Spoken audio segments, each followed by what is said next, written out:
எனக்கு கண்ணிகளை வைக்கிறார்கள். எனக்கு பொல்லாங்கு தேடுகிறவர்கள் கேடானவைகளை பேசி நாள் முழுவதும் வஞ்சனைகளை யோசிக்கிறார்கள்.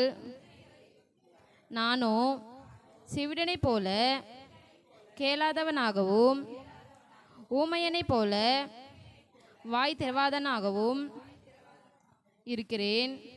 காது கேளாதவனும் தன் வாயில் மறு உத்தரவுகள் இல்லாதவனுமாயிருக்கிற மனுஷனை போலானேன். கர்த்தாவே, உமக்கு காத்திருக்கிறேன். என் தேவனாகிய ஆண்டவரே, நீர் மறு உத்தரவு கொடுப்பீர். அவர்கள் என் நிமித்தம் சந்தோஷப்படாதபடிக்கு இப்படி சொன்னேன்.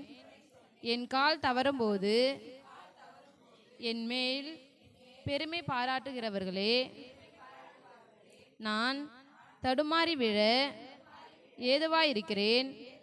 என் துக்கம் எப்பொழுதும் என் முன்பாக இருக்கிறது. என் அக்கிரமத்தை நான் அறிக்கையிட்டு என் பாவத்தின் நிமித்தம் விசாரப்படுகிறேன். என் சத்துருக்கள் வாழ்ந்து பலத்திருக்கிறார்கள்.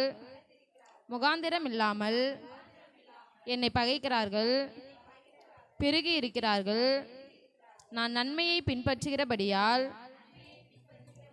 நன்மைக்கு தீமை செய்கிறவர்கள் என்னை விரோதிக்கிறார்கள்.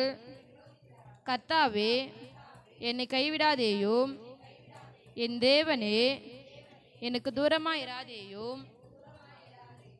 என் இரட்சிப்பாகிய ஆண்டவரே, எனக்கு சகாயம் செய்ய தீவிரியும்.